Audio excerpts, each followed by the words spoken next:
So the ICC, or the International Criminal Court, has announced they're going to continue to look into possible war crimes that were committed on the occupied Palestinian territories, and the Biden administration, in particular, Secretary of State Anthony Blinken, has came out and opposed this decision by the ICC. No huge surprise there, but again, how is the Biden administration's foreign policy any substantially different than Trump's? I would argue that it's not. I would argue, by and large, it's just a continuation of this. Remember when this was being talked about under the Trump administration, the ICC investigating these alleged, war crimes that took place against the Palestinians, perpetrated, I should say, by the Israeli government, Israeli security forces, etc.,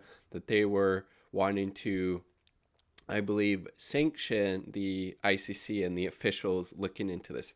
How is this any different? It's not really, is it?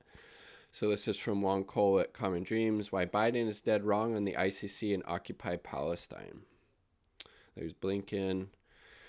The ICC has decided to look into war crimes committed in the Israeli occupied territories of Palestine. Outgoing Chief Prosecutor Fatua Bensouda, apologize if I butchered their name, said that the decision to go forward was reached after a painstaking 5-year review. Investigation will begin in 2014, suggesting that the court will consider war crimes by both Israeli officials and Hamas ones during the 2014 Gaza conflict. Ms. Bensouda has announced on February 6th of this year that the court had found that it had the competency to investigate war crimes committed in the Gaza Strip, the West Bank, and East Jerusalem, but had not yet decided whether to actually do so. Now it's clear there's an appetite in the court to go forward. You love to see it. I mean, when horrible, disgusting things happen, like war crimes, they should obviously be investigated thoroughly, because that's fucked up. That's fucked up no matter who does it, no matter where it happens, right? At least that's the perspective I think everybody should have. It's clearly not the perspective of the U.S. government, of the U.S. State Department in particular, under Biden or Trump, obviously. The Rome Statute that acts as a charter for the ICC defines apartheid as a war crime such that Israel flooding its own citizens into Palestine land as grabby squatters may be well part of the court's brief. Israeli actions contravene the 1949 Geneva Conventions on Occupied Territory. Al-Quds Al-Arabi, Arab Jerusalem, a pan-Arab London daily, quoted the Foreign Ministry of the Palestinian Authority as welcoming the decision, saying that it demonstrated the court's principles stand and its independence, and its dedication to the principle of the 2002 Rome Statute. The state of Palestine brought the motion to the ICC in 2018 after having tried for 3 years to get the far-right expansionist government of Bibi Netanyahu to stop colonizing Palestine land and resources. The state of Palestine was recognized as a permanent observer state by the UN General Assembly in 2012, giving it the same status that the Vatican enjoys. The status allowed Palestine to join the ICC in 2015. The ICC cannot investigate Israel proper since Tel Aviv is not a signatory to the Rome Statute. You wonder why. And the court only has jurisdiction over signatories. The only other way the court can intervene is if the UN Security Council forwards a case to it, as happened when Muammar Gaddafi began shooting down Libyans in 2011.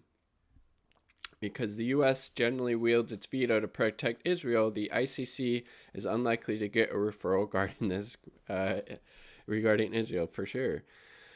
Since, however, Palestine joined the ICC in 2015, and since Palestine brought a complaint in 2018, the court has decided now it has the jurisdiction over the Palestinian territories, which it seems like it would, right? Because they are a signatory, and again, these war crimes happened in occupied Palestinian territory, and they're a signatory to the ICC. Since those are where most of the war crimes occur, the court now has a wide range of issues to consider. Al-Quds al-Arabi notes that Bensouda cautioned that this process would take some time. Some work will be delayed because of the pandemic. First step will be to set the priorities of investigation. The U.S. Secretary of State Blinken denounced the court's decision, saying, quote, "The United States firmly opposes, deeply disappointed by the decision. The ICC has no jurisdiction." So again, he's pulling shit out of his ass. That's a complete lie. Again, it's not on this investigation is not about things that took place on the Israeli proper territory, because again, Israel is not a signatory to this, but the occupied Palestinian territories are. So Blinken is straight up lying in this. Israel is not a party to the ICC. Again, it's not. What did I just say? And it's not consent to the court's jurisdiction. We have serious concerns about the ICC's attempts to exercise its jurisdiction over Israeli personnel. He added that the U.S. will, quote, "will continue to uphold our strong commitment to Israel and its security, including by opposing actions that seek to target Israel unfairly." So it's supposedly unfair to try to hold the Israeli government, Israeli security forces accountable for war crimes against the Palestinians. That's unfair. Anthony Blinken thinks that's targeting Israel unfair. I mean, Christ. Blinken is flat out wrong in every point he makes, like I was saying. ICC is not investigating crimes on Israeli soil, but in the Palestinian occupied territories. Since Palestine, as a permanent UN observer state, is a member of the ICC and invited the court into its territory, the ICC has every right to investigate violations of the Rome Statute that took place in those territories. As for Israeli personnel, if they committed their crimes in Palestine, they are liable to prosecution. Yes. Completely co-sign with everything that Juan Cole is saying here. The ICC is not treating Israel unfairly.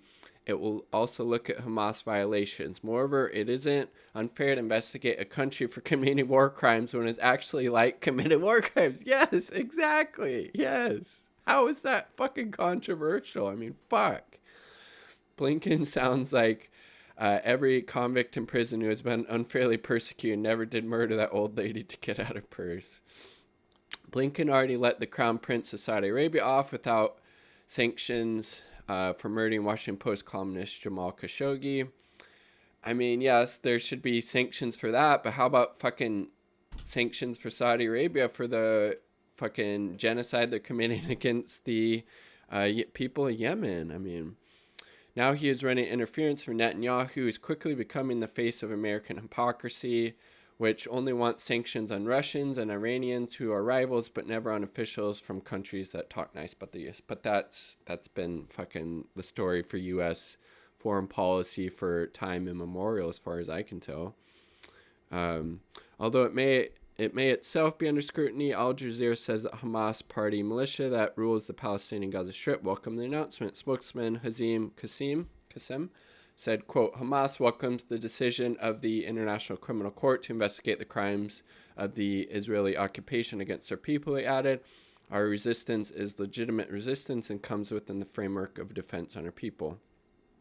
I mean, look at that. Like, isn't that very telling? Hamas is ready and willing to have this investigation of alleged war crimes take place, but the U.S. government and the government of Israel isn't willing to let that same thing play out. It's pretty telling, isn't it? And then this was a reporter actually did a really good job asking Ned Price, who's a spokesman for the Biden State Department, where if you don't support the Palestinians seeking justice through the International Criminal Court, how are they going to get accountability? Let's look at this fucking bullshit.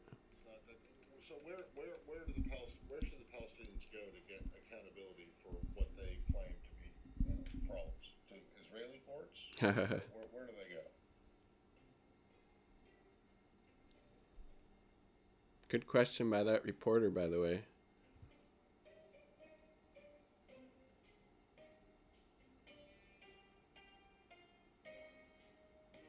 Yep, he did. He didn't say anything. He just a bunch of word salad.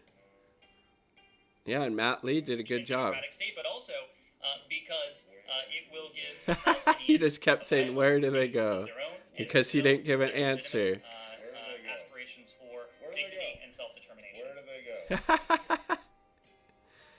do they go? Oh, good for you, Matt Lee. That was. Let's see. I want to see if I can look for the actual clip because it was quite. Let's see. Does IMEU have it? Damn it. Let's do Ned Price ICC. See if that comes up. Okay, we already watched that. Where are you? That was the. What if I do videos? Is that the same one we just watched? Wait, maybe not. Let's see. We're just looking for the one that has the actual audio because it is quite like he does everything in his power to not answer this question directly at all. Where should the Palestinians go to get accountability for what they claim to be problems? To Israeli courts? Where do they go?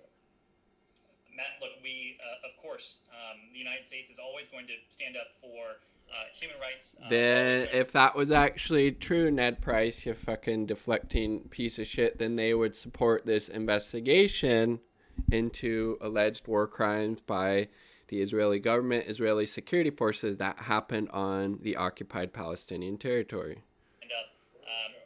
He just got where'd he go? Where'd he go? Answer my fucking question, Ned Price, you deflecting motherfucker. Matt, that is why you. I mean, goddamn good. Good on you, Matt Lee, for trying to hold this fucking little snake accountable. Us continue to endorse and to call for a two-state solution to this long-running conflict. A two-state solution because it protects Israel's identity as a Jewish and democratic state, but also because it will give the Palestinians a viable state of their own and fulfill their legitimate aspirations for dignity and self-determination. Where do they go? See what I'm talking about? I mean, goddamn, dude. Oh, link this article from Long Cole below. Completely agree. Completely on point. Biden, his administration, dead wrong on the ICC and Occupy Palestine, no doubt. Like the video if you like the damn video. Subscribe for more content. All power to the people. Peace. Much love.